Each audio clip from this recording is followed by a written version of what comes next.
It's time. It's It's time. time. We got Mr. Nightmare, y'all.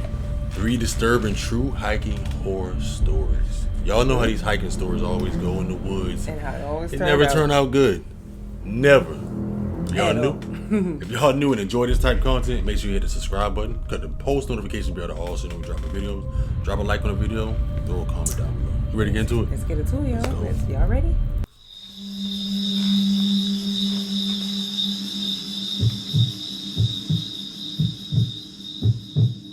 I'm a big hiker. I was doing some hiking in Utah during a cross-country trip I was taking after breaking up with who I thought was going to be my fiancée. Long story short, I caught her messing around with one of my closest friends. Total betrayal on both sides. Definitely. I was 31. Utah was actually one of the states I was most excited about passing through. There are some great forests out there that I think every hiker would dream of exploring. I had picked Uinta-Wasatch Cache National Forest as my Utah destination because I had heard a lot of great things about it. One of its biggest upsides for me was that it had a lot of secluded areas that I could easily access. I prefer hiking alone, so bustling hiking trails swarming with people aren't really my thing. I picked an unnamed area of the forest and drove my car as far down this narrow access road as I could. I parked, stepped out of my car, and took in my surroundings. I geared up and checked my phone. No service, just the way I like it. I made a mental note of my starting point and began the trek. I know hiking alone in uncharted territory is dangerous, but I don't think I have as much fun following a designated route.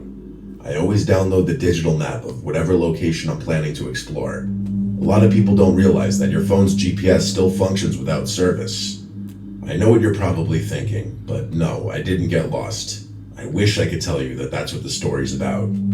The reality of what happened to me is something I'm still trying to wrap my head around. Different type person. My destination was a lookout point at the summit of the mountain, which was maybe 3 or 4 miles away. The terrain was pretty difficult, so I was only clearing about 1.5 miles an hour. About an hour into my hike, it began raining. Although it was light, I refused to continue. Hiking in the rain is a massive pet peeve of mine. Annoyed, I turned around and began retracing my steps. Eventually, I spotted my car in the distance, and I was relieved that this failed outing would soon be over. I reached my vehicle and was met with a horrifying sight. All 4 tires were slashed. I felt the fear start to set in. There wasn't a chance in the world that all 4 tires had been coincidentally punctured. This had been deliberate. Yes. I whipped my head around, scanning the forest in every direction. Nothing. I listened as carefully as I could, but anything I might have picked up on was drowned out by the patter of raindrops on leaves and brush. I weighed my options. Without service, I was basically screwed. I'd need to get service so I could call for assistance. But as far as I remembered, I had lost service over 20 miles down the access road. Walking back to civilization seemed like a grueling option. I needed to find high ground. Luckily, the destination I had originally sought out was just that. I had to chance it.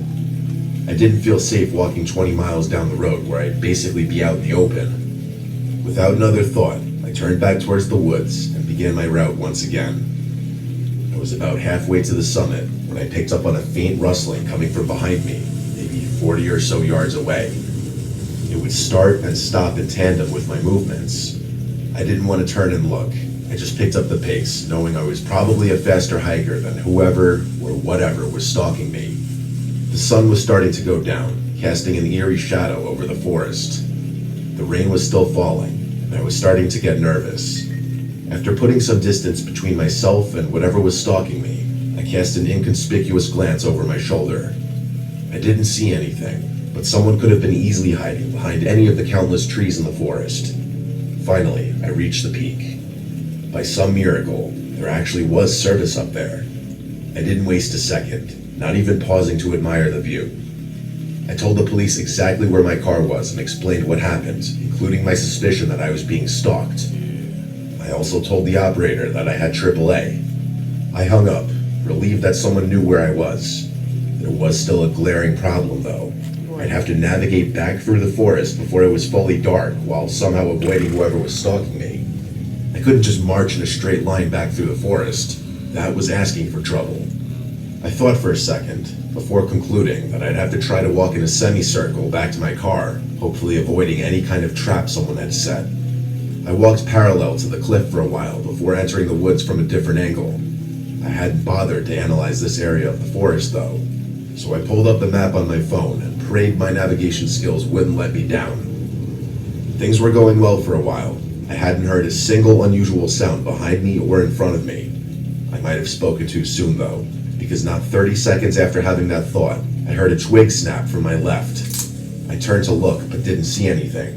A few minutes later, I heard another sound, this time from directly behind me.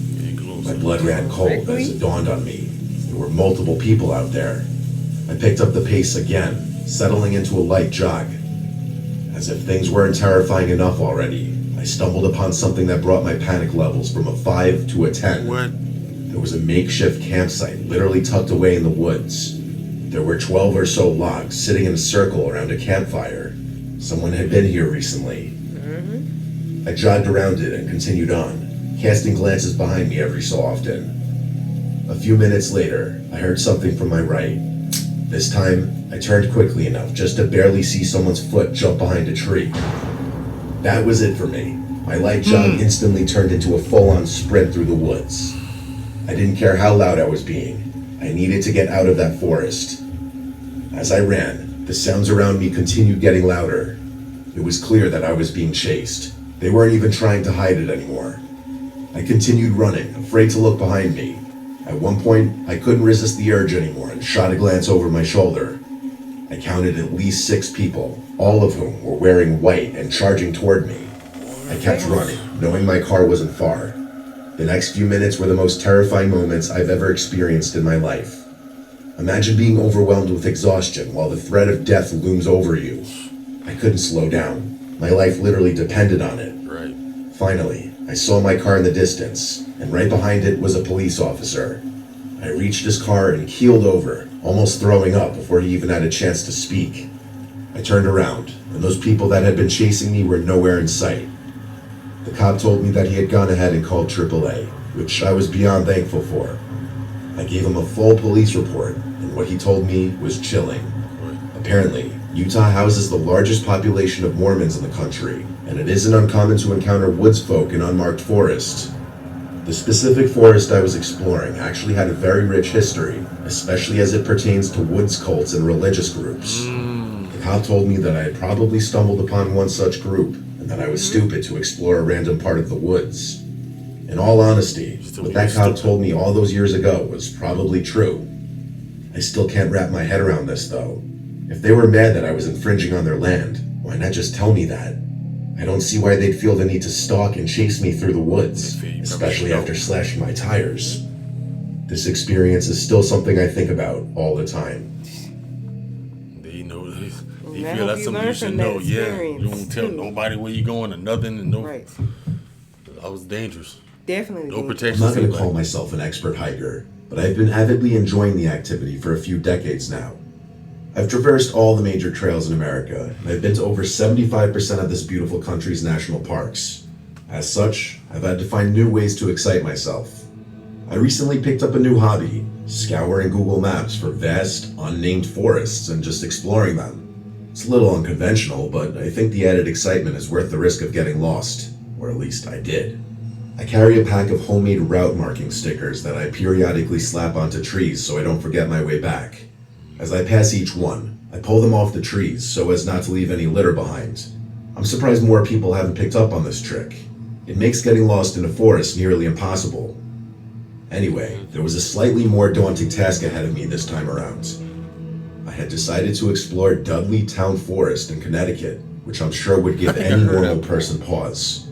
If you don't know, the whole town has been abandoned since the 1800s. Yeah. And there are all sorts of creepy accounts about strange things and stuff like that. You should do some research on the place if you're interested in that sort of thing. I'm not though. I'm not superstitious and I don't believe in the ghost stories. Technically, this forest is off limits to the public, but that hasn't stopped me before. As I saw it, I was basically guaranteed to not encounter anyone in those woods, which is usually what I go for. I'm also from New England, so the drive actually wasn't so bad. I entered the woods around noon to ensure that the sun didn't go down before I finished hiking. My first impression of the woods was honestly pretty freaky. I had heard that it was dead silent in there, and I was surprised to discover that it actually was. You don't really notice or appreciate all the sounds in the forest until they aren't there anymore. Imagine closing your eyes in a silent room and only being able to hear your breathing. That's what it was like. To be completely honest, this silent phenomenon wasn't something foreign to me. I'd been in forests void of animals before. I kept walking, placing my stickers as I went, trying to shake the eerie feeling the forest was inducing. I kept thinking I would eventually stumble upon an animal or at least some indication that there was life in there, but I had no such luck. After a while, I was honestly hoping to encounter a person even. That's how unsettled I was. Pretty soon though, the silence of the forest stopped bothering me so much. For the first time since I'd stepped foot in those woods, I was calm. The feeling didn't last long though. Out of nowhere, I picked up on a sound that sent the uneasiness rushing back in.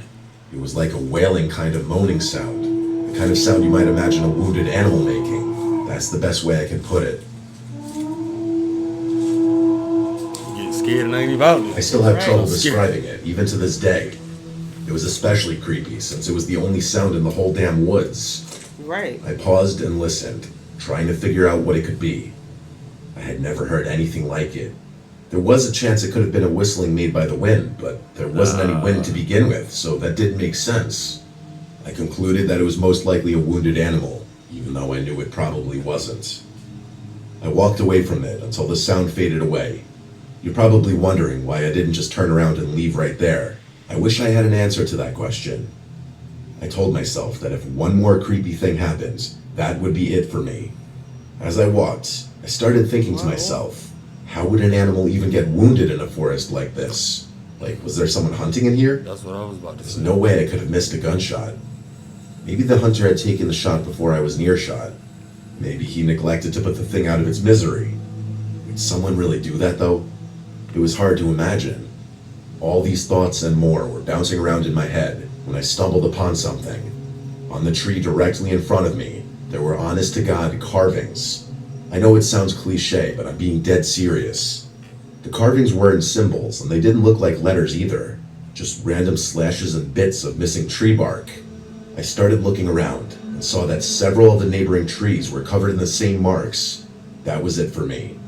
I turned around without another thought and began walking back, unsticking my trail markers as I passed them. I'm a curious person by nature, and even I was thinking, screw this. I followed my trail markers for a while, before seeing something in the distance I hadn't seen before. There was what looked like a bear's den up ahead, or at least a cave of some sort. I stopped walking, confused. I know myself. There was a 0% chance I would have overlooked something like a bear's den, and that's when it hit me. My trail markers should have been shoulder high, not waist high. Oh yeah. My blood ran cold. Somebody. I turned around and began sprinting back the way I had come, constantly looking over my shoulder. How could I have been so absent-minded? Someone had moved my stickers in an attempt to lure me into that cave. But how? Was it really possible that someone had been tracking me this entire Following you time? the whole time. I didn't have time to think all of it through. I was busy focusing on getting the hell out of that forest. The issue with that, though, was that I literally had no idea where I was going. Without those trail markers, I was as good as lost. Yeah. I kept running, not even trying to be quiet. Deeper into the It would have been pointless anyway. The forest was dead silent apart from the sounds I was making. I stopped to catch my breath and pulled out my phone, praying for signal. By some miracle, I did have a bar. I found my parked car's location on the map and figured out which direction I needed to go. It wasn't far. And just like that, the signal dropped. It didn't matter though. I knew where I was going now. And that's when the wailing started up again. Only this time, it was twice as loud. Cool. I ran faster than I had ever run before, even though my most fit years were behind me. That's like a The warning. sound or seemed something. like it was coming from right behind me, but every time I turned to look, I couldn't see anything. After the worst 10 minutes of my life, I finally reached the edge of the forest and the wailing stopped abruptly. I jumped in my car and sped off before whatever had been chasing me blame had a chance to catch up. That day ruined hiking for me. Here's my rational explanation for what happened. Some hermit or woods freak lives in those woods and noticed me before I noticed him. He then, for whatever reason, tracked me and messed with my trail markers, hoping to lure me towards that cave. I'm assuming he had a whistle or something that made that wailing noise, which is why it stopped so abruptly once he realized he wasn't going to catch me. I know there are holes in this explanation, like how could someone blow through a whistle for that long while simultaneously running at full speed? I'm open to anybody suggesting explanations. Maybe there's a reason that forest is off limits to civilians. Yeah. I don't know if I heard about that forest with Mr. Ballin or one of them stories I heard about that forest. You probably did. When I was younger, my childhood home was the most fitting for squad hangouts. There were a few reasons for this. My dad had a massive man cave in the basement with an almost unlimited supply of beer. Plus, my parents usually let us drink down there and left us alone for the most part. I lived on a pretty large plot of land, and my house bordered a decently sized woods. If you were to walk through the woods from my house, you would find yourself on a dirt road. On the other side of the road was the reservoir, a spot that has had my heart since I was a kid. I've cut countless holes in the reservoir fence, so many in fact that the Water Commission stopped repairing them. After all, it is illegal for any civilians to trespass on reservoir property. As a kid though, it was my sanctuary. I'd go there to smoke, to get away from my parents, to swim, to think. It truly was a beautiful place, and probably the only thing I miss about that era of my life. My friends and I were shooting a few rounds of pool in my basement with some obnoxious EDM music in the background, when my friend Chester had the brilliant idea of taking a hike through the woods to the reservoir. Chester. The boredom was beginning to kick in, so we all agreed. Plus, the sun hadn't gone down yet, so it wouldn't be a nightmare trying to navigate. There were 5 of us. Me, Chester, Rick, Jasper, and Hassan. I can't remember too many specifics, but I'm pretty sure Rick and Hassan snagged some beers for the journey. They were the drinkers of our friend group. I had already had a few drinks, so I didn't want to overdo it. The reservoir was huge, so even after crossing the fence, we still had some walking to do. It was honestly still a little muddy in the woods from the earlier rain, but we were already committed to this plan. There was a cliff on the near side that we usually chilled on, so that's where we went that night. After a while, though, we decided to keep walking and hang out on the far side of the reservoir. In order to get over there, we would have to walk along the near side to the end, where we could cut across to the other side. Then we'd be able to walk along the far side until we reached this really smooth section that we used to call the beach. After about 20 minutes of walking, we found ourselves on the far side of the reservoir, finally. It was then that stuff started getting weird. Hassan put his hand up and pointed into the distance. Remember, we were on the far side of the ovular-shaped reservoir, but we hadn't walked all the way down to the beach yet. Hassan was pointing to our right, where we realized that something was moving toward the reservoir on the same side that we were on, albeit much further down. The 5 of us quieted and kept watching as the dark figure slowly made its way towards the water. We were all kind of excited by this because it meant we might have some kind of encounter, which we usually welcomed. As the figure made its way towards the water and out of the woods, we realized that they were dragging something. The further they got, the more we could see. Eventually, we realized what was being dragged. A large black garbage bag that clearly had something relatively heavy inside of it on account of how slowly the person was moving. Now, I don't want to make any assumptions, but there have been a couple bodies found in that reservoir over the years. So in that moment, we quickly assumed the worst. We weren't smiling or even talking anymore, just staring quietly at the figure dragging what we guessed to be a body towards the water's edge. After reaching the water, he knelt down over the bag for a few minutes. We couldn't really tell exactly what he was doing from so far away. We figured that was a good time to get out of there, since he was distracted. Before we could leave, though, Chester spotted something else that stopped us in our tracks. 3 more figures emerged from the woods, 2 dragging bags. The 3rd figure was carrying a kayak over his head. I honestly started feeling sick. I lived only 10 minutes from one of the most crime-ridden towns in America, so if this was somehow gang-related, that would have made a lot of sense.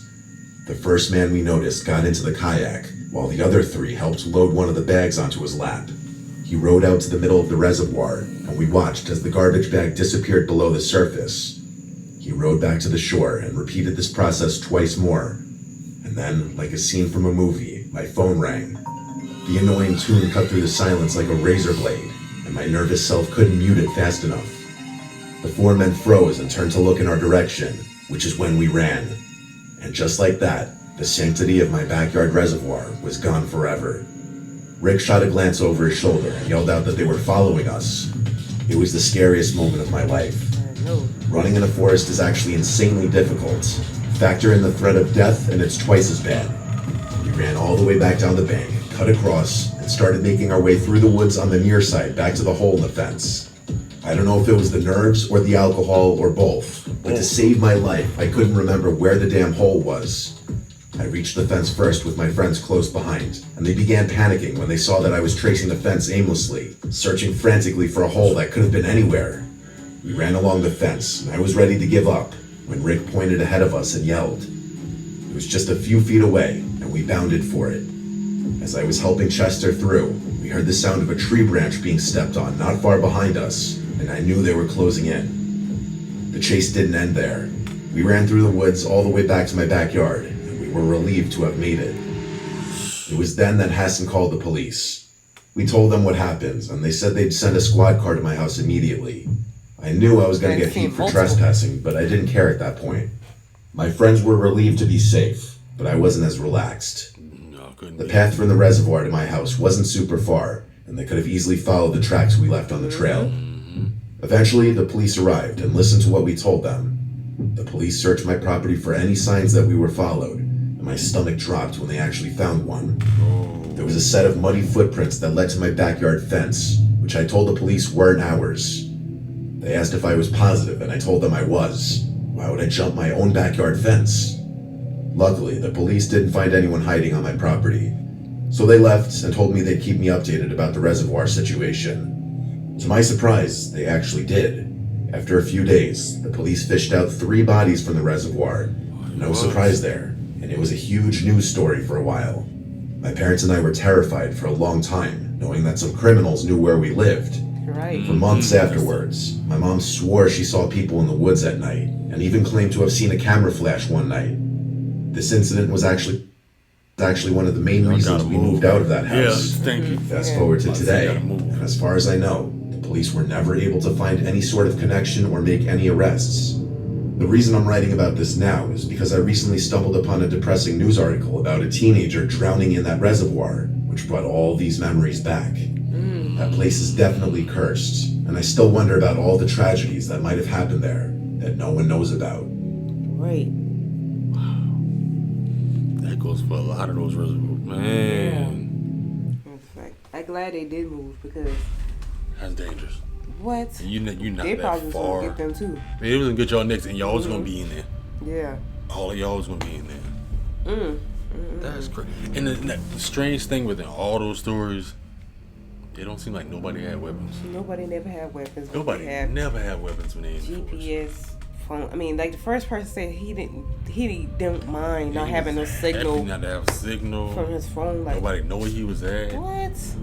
You like going alone? That's just a recipe for disaster right But there. you learn the lesson. A lot of them Yes. learn their lessons. Yeah, better because if I'm going to hunt like in the forest or whatever like that, I'm gonna have weapons. I'm gonna have a phone. Bear me, some kind bear of mace, anything. knife, Right. something. Basically weapons. Yeah. Yeah. Basically weapons. Yeah. How do y'all feel about those 3 disturbing true hiking horror stories? We told you. These stories never turn out good. Never, especially Never. the last one. Yeah, and like I say, that one in Connecticut, I heard about that one before. If right. any of y'all have heard about that one, let me know down in the comments. But I want to do some more research on that one. Yeah, especially he This heard is- that noise. Yeah, Yeah, that wasn't no. I don't think it was no animal or nothing. right. So yeah, like how you say, let us know in the comment section if y'all ever heard about that before.